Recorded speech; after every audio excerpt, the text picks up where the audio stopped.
Hi everyone, it's Mark and Annette with Cairn the Load. We're excited that you would join us today as we're talking about the events of the day and some of the things that are happening that, boy, it's just been a stressful week, hasn't it? It sure has. And part of why we're doing this discussion here is to help us each to find the calm waters amid the stormy seas. We don't claim to have all the answers to everything. In fact, we No. know that we don't.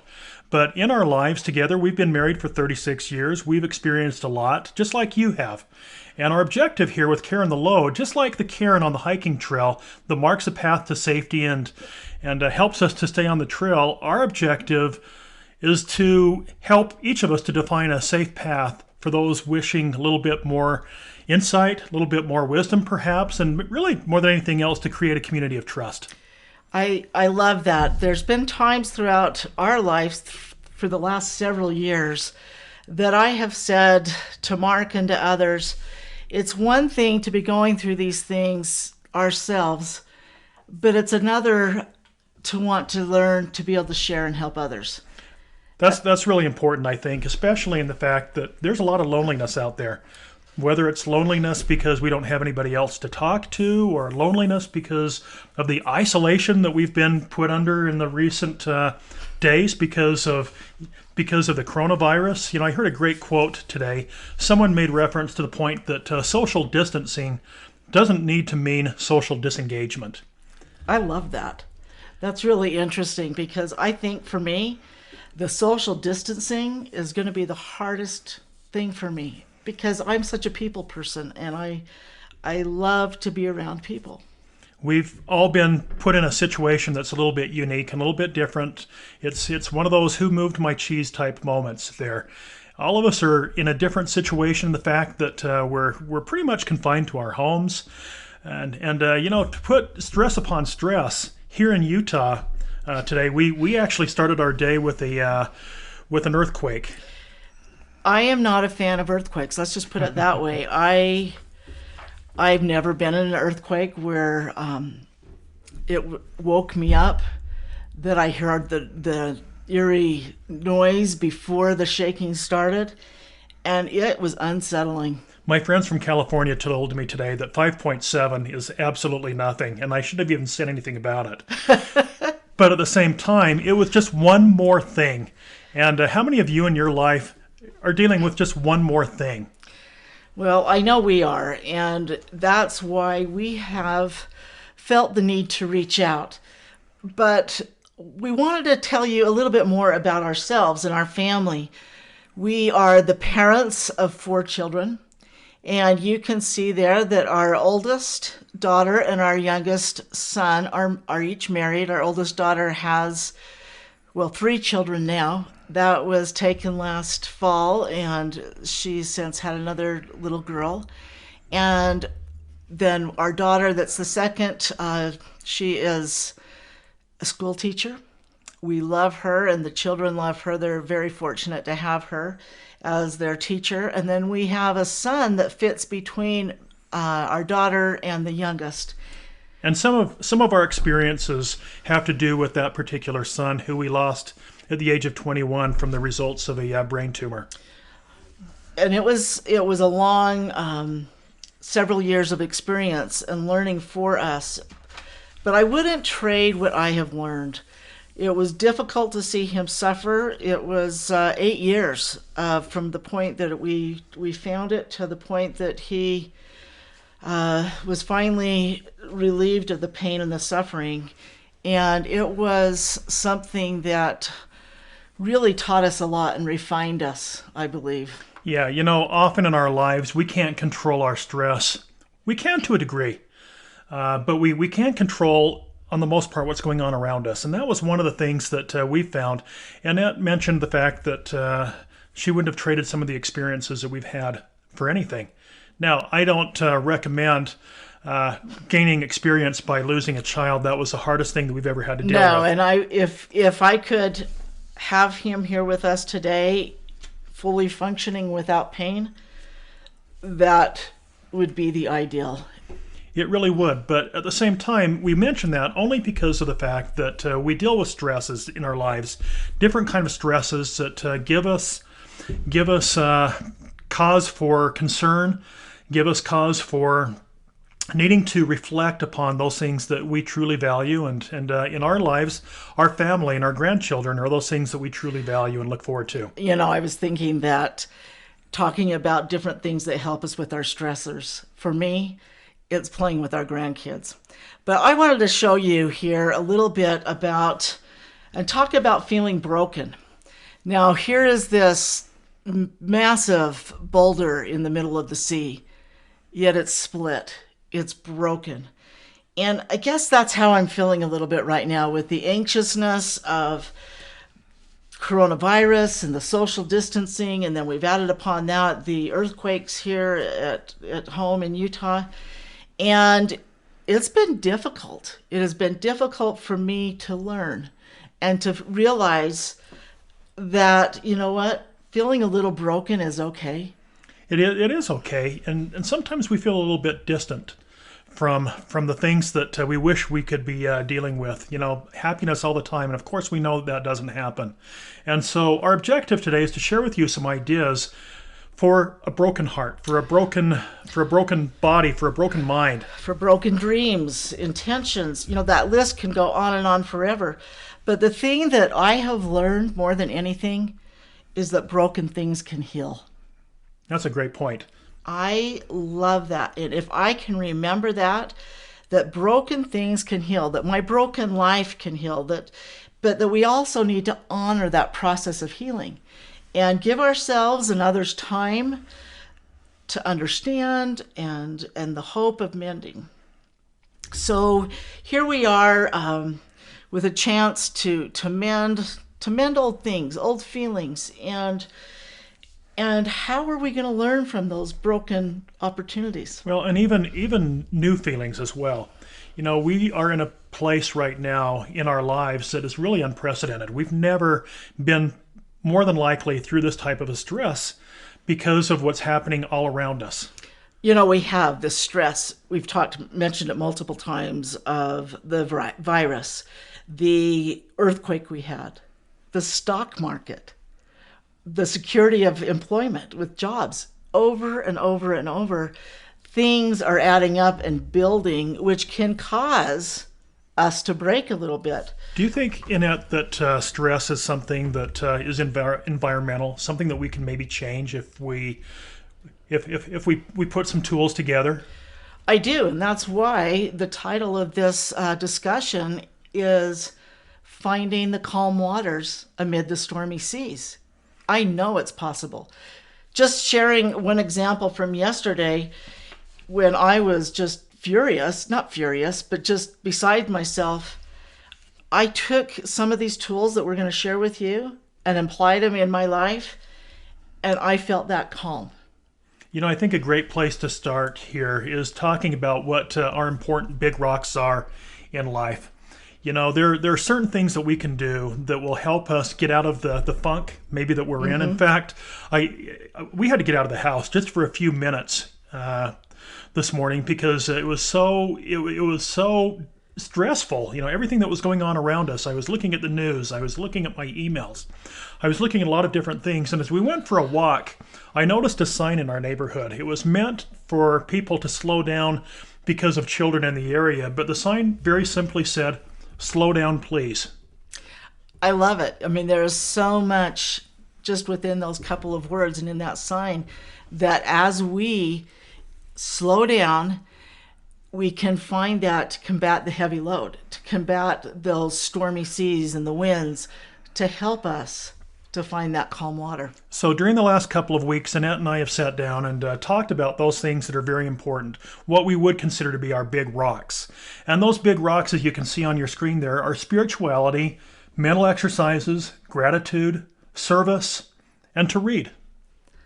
All of those things are vital to me, and I believe everyone else. I was reading a post today, and someone talked about taking his dog out for a walk and how he hadn't seen a family playing baseball together for some time in that ball field and on that ball field.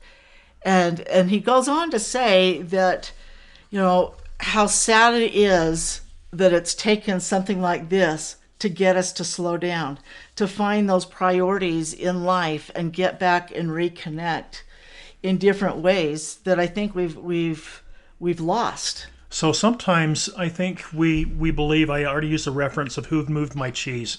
Many of you remember that book. It was written probably 25 years ago or so. And it talks about the challenges sometimes when change occurs in our lives. And those changes we might think from the offset could be very, very difficult, when in reality, change is very important to us as a person to allow us to grow and to progress. And our hope really is, when we're finished here today, we'll be able to recognize how all of these 5 rocks actually work together. They do work together. They build upon each other. Now, I'm probably one of the first to say I'm not a big fan of change. I get comfortable. Who is?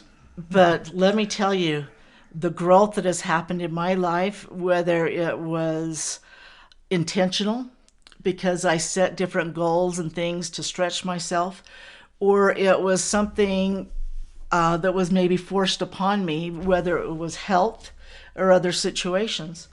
One of the things that I have learned, and we're going to just talk briefly about the first rock, is spirituality. And I actually like this one here. One of the things that we recognize is that sometimes and if you're like me, the first thing I typically do in the morning is I look at my emails. I look at what's new overnight. And I've found, especially during the last couple of weeks, that that's not necessarily a healthy thing. And I love what Annette does. I got up early this morning and I went upstairs and I noticed Annette. What were you doing upstairs? I was trying to relax. I was spending time pondering, meditating, doing things that allowed me to connect with my higher power. I'm a God girl. I believe in Christ. Now, that doesn't mean that you have to have the same beliefs that we have, but the principles are the same.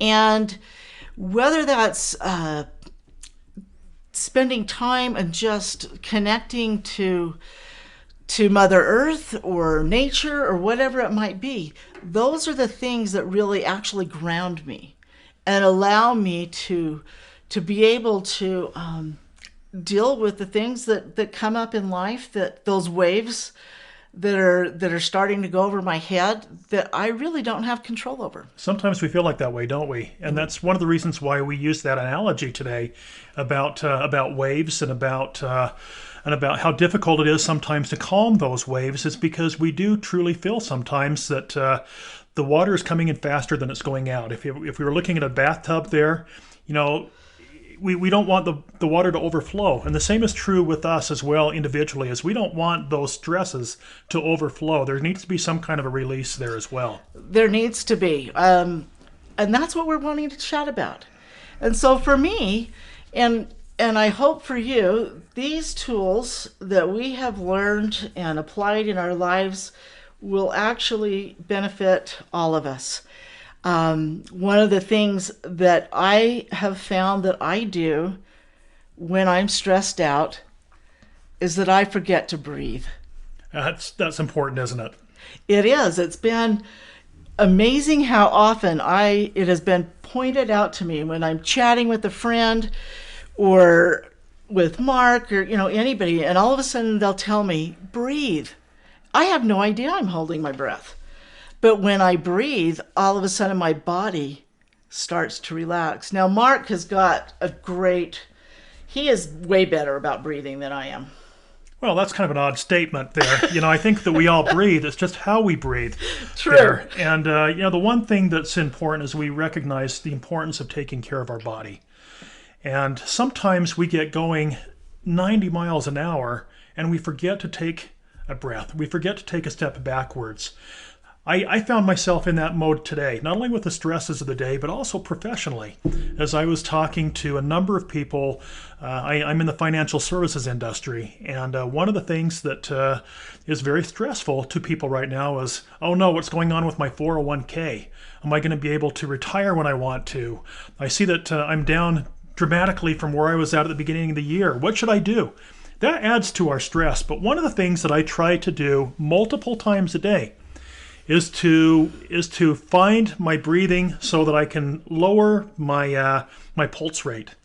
You know, anytime anytime you're stressed, one of the first things I always try to do is I try to feel my pulse. And I try to get an idea as to where my pulse is. Now, for a person like myself who's 58 years old, pulse between 72, 75 beats a minute is pretty average. Well, when I was feeling my pulse earlier today, it was 82, and that's not good. You know, a good athlete has is typically 60, 70 on their pulse rate. But one of the things, when I find that my heart is beating fast, I try to sit back and lose everything else around me. And this breathing exercise doesn't work when you've got the television on or when you've got music playing. Maybe if you've got some soft music, that's okay. Or your phone dinging because a text came in or another email. So it's good to silence. Yeah. Put your phone on silent there. So one of the things I like to do is I have a breathing exercise where I do this 10 repetition here where I breathe in through my nose, hold it for a few seconds, and then I breathe out long and hard through my mouth until everything has gone through my lungs. I reflect for a moment and then I do it again. And I do that 10 times. And one of the things that I find is when I take my pulse again after that, I find that my pulse has gotten back to a normal level. Such a great exercise and something that we can all do. We don't need special equipment. We just need to remember. And for me, sometimes that's someone reminding me, Annette, breathe. And not only does my pulse go down, but all of a sudden my body relaxes and my mind starts to slow down, and the tenseness, I can just feel it. One of the things that breathing does for me is it leads into meditation. And meditating is something, again, that is very grounding and very peaceful. Now, for me, it was very, very difficult to start and be successful with meditating. My mind was going everywhere. And so I had to start with some guided meditations. And what does that mean? Well, there's some podcasts that I found that I listen to, these podcasts that have beautiful music and someone softly guiding me through this process of meditation, whether they're, okay, breathe in through your nose and then breathe out, or, they give you little pointers, if you will, of tips. Okay, now try this and try that. And that has been such a difference maker in my life. And at that time, as I meditate, I usually find that leads into reflection and reflecting upon what I have for the day ahead. And if that's something that I do in the morning, it's more about my day that I've got going in. If it's something that I do in the evening, it's about the things that I learned that day. I try not to be hard on myself because, so if you're a list maker and you have to, check off that list and you might have not been able to get to all of those things, sometimes it's difficult to not, beat ourselves up with frustration or shame or discouragement that we didn't do everything that we thought we could. Two things that you said I think are really important there, Annette. One is that you didn't mention that when you reflect upon all of the things that you need to do or all of the stresses that you have in your life. How do you personally take those stresses out of your life when you're trying to relax and to reflect? Music. The music helps set the tone for me. It helps me relax, but it's being present. I think, again, that's something that I have had to learn, how to allow myself to be more present and to not focus on the to-dos or the things that we have done. Meditation and reflection, it's a powerful, powerful teacher. But it's things that we have to practice. It's not just going to be perfect and come easy. It's something that that we really need to practice. And so, the takeaway for me in this part of our discussion on reflection and meditation is how do we figure out those lessons, the lessons of the day, and how to carry forward. One of the things that we talked about earlier was the idea of having gratitude in our lives there. And the other thing that you mentioned there a minute ago, what I really liked, was the fact that you not only reflect upon those things that are important, but you reflect upon other people as well. What can I do, not only for myself, but what can I do for others? And that really bodes well to helping us to create a strategy where we take less stress out of our lives. One of the greatest things for me to take that stress out of my life and to find the calm waters is to serve and to spend time with others. Now, when I talk about serving, I don't know what's going through your mind right now. Some of you might think, oh no, it's another thing added to my plate, or how could I do this? And you're starting to feel tense in your body. Well, that's not what I'm saying. What I'm saying is look around you, be observant. There are opportunities all around you. Do you remember, I can't remember how many years ago, it was many, many years ago when our children were small. And there was a lot of stress in our lives because we were dealing with a son that had some serious health challenges. And I remember one of our daughters one day said, we just need to do something different because we're all so stressed here. Why don't we go out and try to serve somebody else? And you know what we did? We went to a widow in our neighborhood, and we washed her windows. What did that do for our family? We were so happy. We were laughing, and really laughter is the best medicine. Today, 25 years later, our children still bring up that experience of going and washing windows and having, this laughter and how it helped us to each find that joy and happiness in life. One of the things when I think of our bodies, it really is one of the most unique and beautiful creations. And I think sometimes we look at our bodies and we think, oh, I wish I lost 10 pounds. I would look so much better if my hair was, had a better hair day, or if I wasn't so tired, or this or that. And what I have found is when I start to think about my body in gratitude and actually thank my body for what it has done for me, those disappointments, those things that I look at as imperfect, they go away. So let's talk just for a minute, if we could, about thanking your body there. I think it's an important concept. And I'm going to give you 8 ideas here as to how you can stay calm during the crisis type times of your life. I think that right now, you're probably as stressed as everybody else there. And one of the things that I know personally is that when my heart rate is high, my body is in crisis. And in order to not be in crisis, I need to do certain things that will allow me to take that stress away. And so if you've got a pencil and paper, one of the things I would ask you to do is maybe write down some of these ideas. We talked about the idea of slowing down already. Don't react immediately on things that are crises in your life there. Reflect, ruminate for just a little bit. Like the sign said, slow down, please. That's going to really help. I think that the next thing is to stay positive.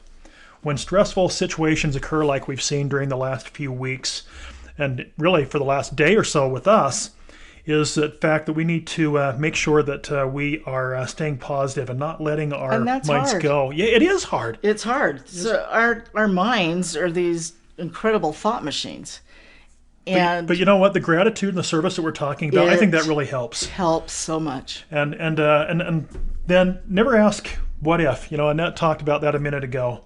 Take care of your body. Make sure that the things that you're doing are going to help your body. Limit your caffeine. That's hard sometimes. Whether it's a Coca-Cola or a Energy or drink. an energy drink Coffee. or coffee, whatever the case might be there, be very careful because caffeine contributes to that stress sometimes. Call a trusted friend or a mentor. That would be number 6. Number 7, disconnect. Annette talked about this. Don't keep looking at the news. Springtime's here. Go out and do something fun. Go outside. Make sure that you're sweating. You know, sweat does something for a body as well. I think that's very important. And then the last thing is to develop a coping strategy. And as we try to reach out to those around us, we can develop some of those types of coping strategies. How can we do that?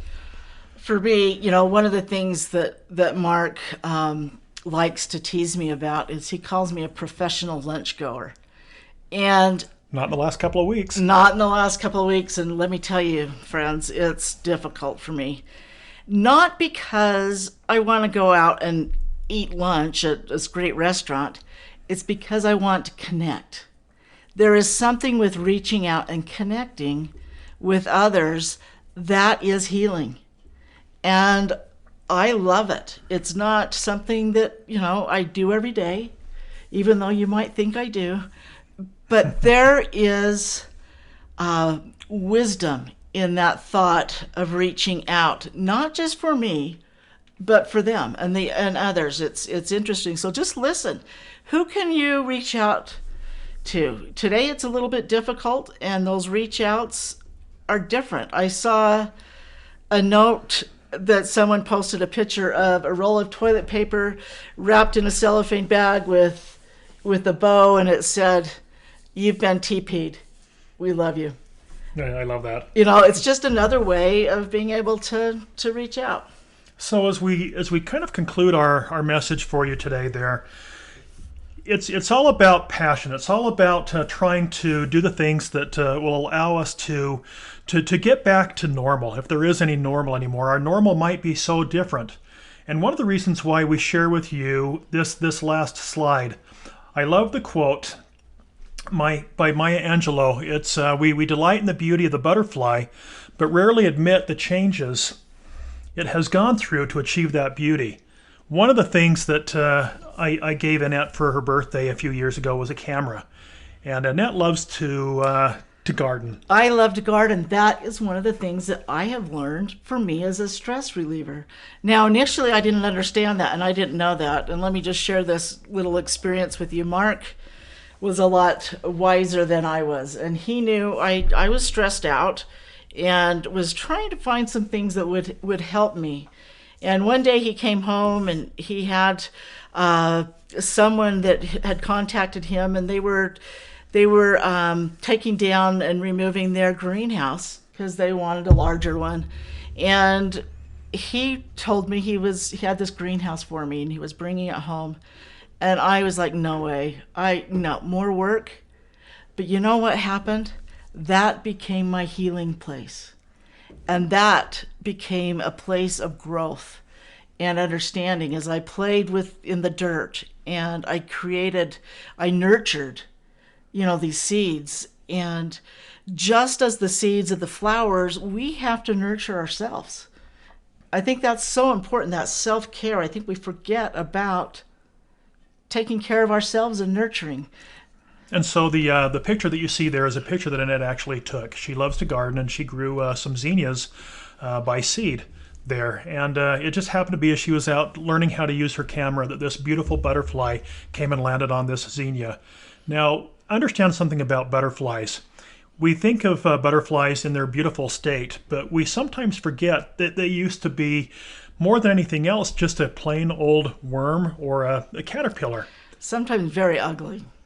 But at the same time, if you've ever watched the cocooning process, there you'll notice that there are times, and I remember our children, when we'd find a caterpillar, we'd put it in a jar and we'd watch it cocoon up.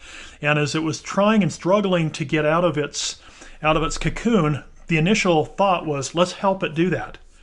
But we knew that was not going to help the butterfly because it needed to gain its strength.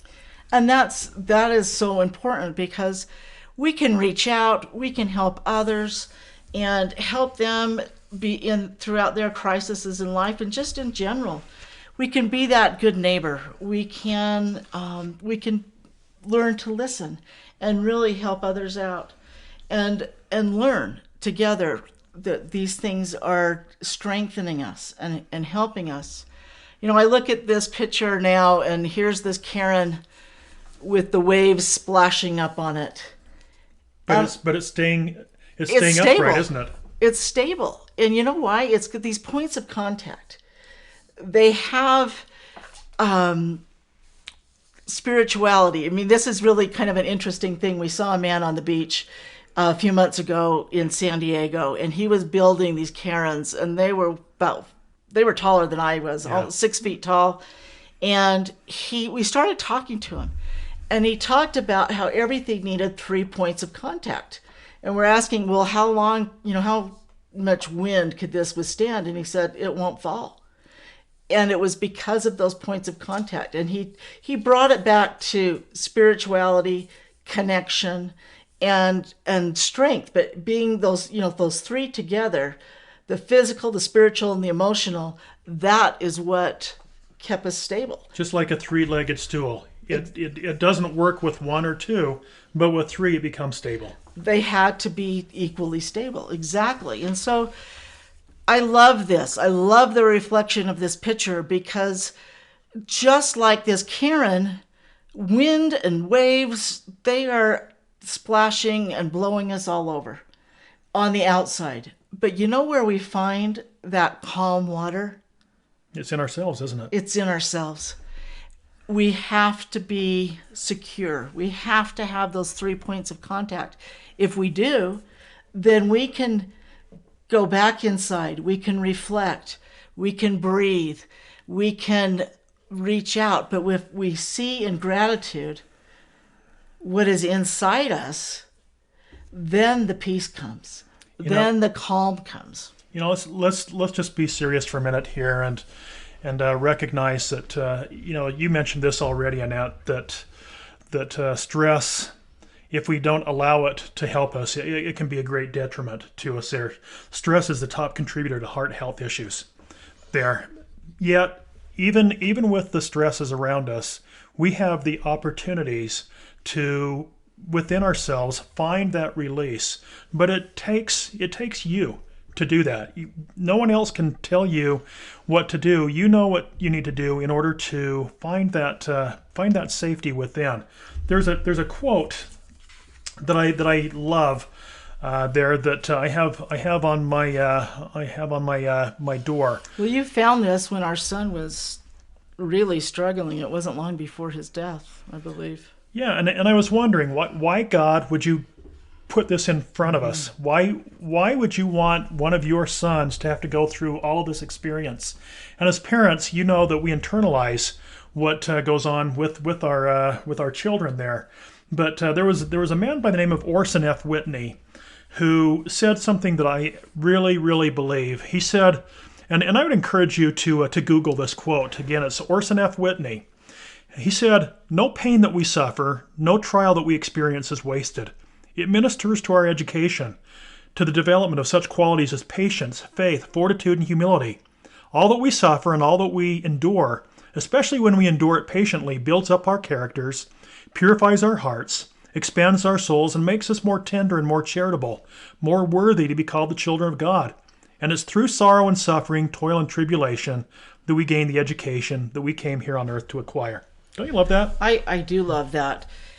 And the thing is as I change my attitude, You become more grateful, don't you? I become more grateful.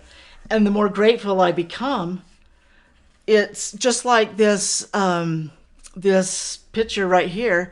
That grateful heart is a magnet for miracles. As I spend time in gratitude, I see the miracles that are around me. I see those miracles every day of my life. But sometimes we have to look for the miracles, don't we? Oh, we do. And sometimes I like to look for them at night before I fall asleep. Where have I seen God's hand in my life today or in someone else's life? And that miracle.